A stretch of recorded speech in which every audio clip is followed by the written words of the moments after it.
Well, Kari Shalom everyone, and welcome to the Christ Laboratory. The peace of minds and lives transformations in order to live a better life according to Christ our Lord.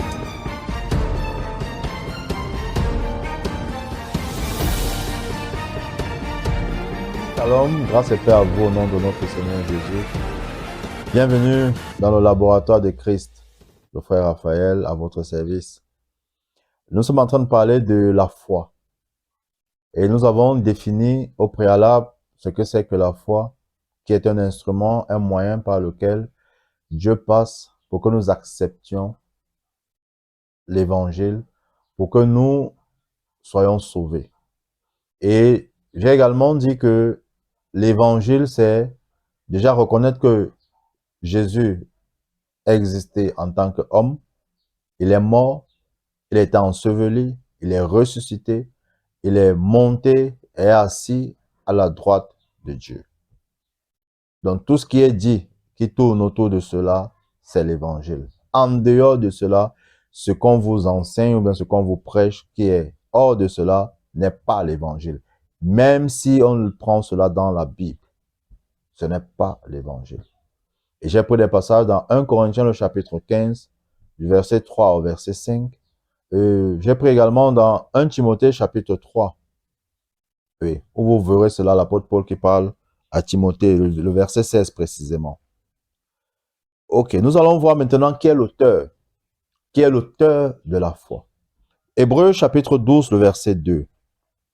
Gardons les yeux fixés sur Jésus, qui nous a ouvert le chemin de la foi et qui la porte à la perfection. Parce qu'il avait en vue la joie qui lui était réservée, il a enduré la mort sur la croix en méprisant la honte attachée à un tel supplice et désormais il siège à la droite du trône de Dieu. Vous voyez encore que Jésus est le point central, le focus de l'évangile. Sa mort, son ensevelissement, sa résurrection, son ascension, son assise à la droite du Père. Maintenant, la parole de Dieu nous fait comprendre que il est l'auteur, d'autres versions le disent, il est l'auteur et le consommateur de notre foi. Ça veut dire que c'est lui qui est à l'origine du fait que nous ayons cru, que nous ayons accepté son œuvre. En d'autres termes, ça ne dépend pas de nous, mais ça dépend de lui. Parce que, disons-nous la vérité, ce que nous faisions avant, nous, on savait qu'on n'avait pas besoin d'aide. On savait que c'était la vie qu'on devait mener. On ne savait pas qu'il y avait une autre vie, la vie de Christ, qui est plus excellente encore. Mais lui, dans sa bienveillance, dans son amour, dans sa miséricorde, il est venu à nous. Et la parole de Dieu nous fait comprendre que c'est lui qui est l'auteur, le consommateur. C'est lui qui nous amène à l'accepter, à le reconnaître. Et c'est lui qui parfait. Parce que justement, la foi, on grandit dans la foi. On grandit dans la foi. On grandit dans la connaissance de qui Jésus est, de qui Christ est. Alors nous allons voir comment vivre la foi, ou alors comment marcher dans la foi. Nous allons regarder un passage dans le livre de Philémon. Et Philémon, c'est un seul chapitre, le verset 6, que je vais lire. Je demande à Dieu que la solidarité qui nous unit à cause de ta foi se traduise en actes et qu'ainsi tout le bien que nous t'aurons amené à faire pour le Christ soit rendu manifeste. Ici, l'apôtre Paul écrit à son fils Philémon concernant Onésime. Onésime qui était l'esclave, le serviteur de Philémon. Et il dit dans le verset 6 que la communion que nous avons, la participation à la foi que nous avons, doit nous permettre de reconnaître tout ce que Christ a fait pour nous. En d'autres termes, la foi en Christ, une fois que j'ai cru, une fois que je suis en Christ, je dois connaître tout ce que Christ a fait pour moi. Je dois connaître qui je suis en Christ. Et je ne dois pas croire en ce qu'il a déjà fait. Je dois reconnaître tout le bien, tous les bienfaits qu'il m'a accordés en lui. Je dois reconnaître. C'est très important, bien-aimé. La Bible nous dit que en lui se trouve le oui et amen. Oui, amen. Ça veut dire que tout ce qu'il a fait, je dis simplement oui et amen. Je reconnais cela.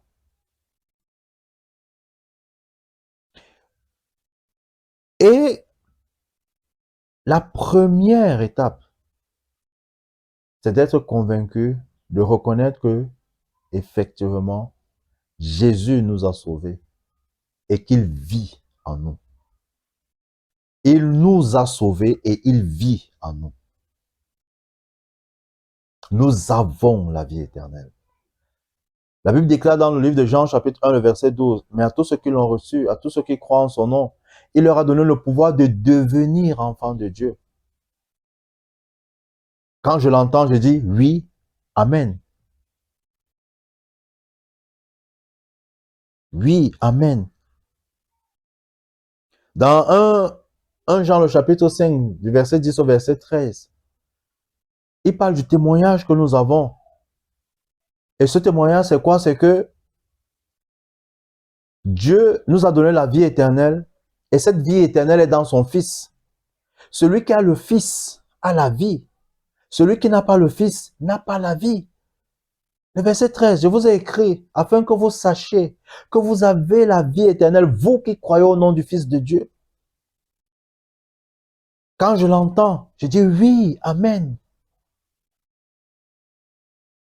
J'ai la vie éternelle. Je ne doute pas. Je le reconnais. J'ai la vie éternelle. Et personne ne peut me l'enlever. Parce qu'encore, il a dit qu'il donne la vie éternelle à ses brebis et qu'elles ne périront jamais et personne ne les arrachera de sa main. Personne. Nous devons reconnaître également que c'est le seul qui peut nous aider. C'est le seul, justement, que nous avons lu dans Hébreux, le chapitre 12, le verset 2, qu'il est l'auteur et le consommateur de notre foi. Ça veut dire que par nous-mêmes, nous ne pouvons pas. Mais c'est lui qui nous a ouvert le chemin, qui nous a donné la vie. C'est lui encore qui va nous aider à grandir, qui va nous amener à la perfection. C'est lui seul. Nous devons reconnaître cela. Nous devons également reconnaître que nous sommes dans la victoire. Pas nous serons dans la victoire, nous sommes dans la victoire.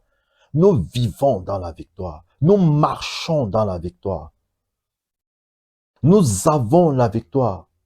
Sur tous nos ennemis, qu'ils soient invisibles ou visibles, nous avons la victoire. Et en cela, nous disons oui, amen. Nous devons également marcher dans l'assurance, marcher dans la confiance. Jamais nous décourager, jamais désespérer, non, parce que nous avons la vie éternelle en nous. Nous sommes en train de parler de comment marcher dans la foi, comment vivre la foi. C'est dans oui, amen, c'est ce qu'il a fait. Et je l'ai précisé que ça parle de son œuvre à la croix. L'apôtre Paul pouvait dire dans le livre de Romains chapitre 8, à partir du verset 37, jusqu'à la fin du chapitre, que j'ai l'assurance, car j'ai l'assurance que ni la mort ni la vie, ni le siècle présent, ni le siècle à venir, ni les principautés, ni les dominations, ni les autorités, ni aucune autre puissance ne pourra nous séparer de l'amour de Dieu manifesté en Jésus-Christ. Quelle assurance! C'est ça marcher dans la foi. C'est ça vivre la foi. Ce qu'il a dit là, je dis oui et amen. Oui et amen. J'ai l'assurance. Et nous devons combattre par la foi. Et comment nous combattons par la foi? C'est quand on veut nous imposer des idées qui n'ont rien à voir avec la parole de Dieu, avec l'évangile. Et je pense que j'ai précisé par rapport à ce que c'est que la parole de Dieu, l'évangile, la mort. D'abord, reconnaître que Jésus est venu en chair, parce que dans 1 Jean, l'apôtre Jean nous fait comprendre que si quelqu'un ne reconnaît pas Jésus venu en chair, il n'est pas de Dieu. Donc, Jésus qui est devenu un homme, qui est mort, qui a été enterré, ressuscité, qui est assis à la droite du Père. C'est bon de le rappeler. Si ce qu'on vous dit ne concerne pas tous ces éléments-là, alors ce n'est pas la parole de Dieu, ce n'est pas l'évangile que vous entendez. C'est pourquoi nous avons beaucoup de parias à l'église. Pourquoi? Parce qu'ils sont là, parce qu'ils veulent le mariage, ils veulent le travail, ils veulent avoir des immeubles. La vérité, c'est qu'ils n'ont pas besoin de Jésus pour avoir toutes ces choses. Parce qu'il y en a beaucoup d'ailleurs des athées qui ne croient même pas en l'existence de Dieu, qui ont toutes ces choses. Et on appelle ces personnes les enfants de Dieu, alors qu'elles n'ont pas cru au sacrifice de Jésus à la croix pour elles. Donc, nous devons combattre par la foi, justement en refusant tout ce qui n'est pas de Dieu, tout ce qui n'est pas de la parole de Dieu. Et l'apôtre Paul pouvait parler aux Éphésiens, au chapitre 6, le verset 13, à partir du verset 13. Il a parlé du bouclier de la foi au verset 16. Il parle du bouclier de la foi, avec lequel vous pourrez éteindre tous les traits enflammés du malin. Le bouclier de la foi. Donc, par la foi, je peux contrecarrer toutes les pensées négatives, les idées négatives qui n'ont rien à voir avec Jésus-Christ. C'est ça, combattre par la foi. Nous avons également le fait que pour marcher dans la foi, pour vivre la foi, il faut également communiquer, transmettre ce que nous avons reçu aux autres, à ceux qui ne le connaissent pas. À ceux qui ne connaissent pas. Là, on parle de l'évangélisation. Parce que la Bible nous dit dans 2 Corinthiens, le chapitre 5, verset 19 au verset 20, qu'il a fait de nous les ambassadeurs. Ouais, donc, je dois reconnaître déjà que je suis l'ambassadeur de Jésus-Christ sur la terre. Je représente Jésus-Christ sur la terre. Lorsque je sors pour aller évangéliser, pour aller dire à quelqu'un que Jésus l'aime et s'est donné pour lui, il est mort, il est ressuscité, il est vivant, il peut lui donner la vie éternelle s'il l'accepte. Il lui donne la vie éternelle. Quand je parle, c'est Christ qui parle. Je dois le reconnaître. Et exercer cette fonction d'ambassadeur. Parce que je ne dois pas garder pour moi ce que j'ai reçu. Je dois le communiquer aux autres. Alléluia. Restez connectés pour la fin de la vidéo.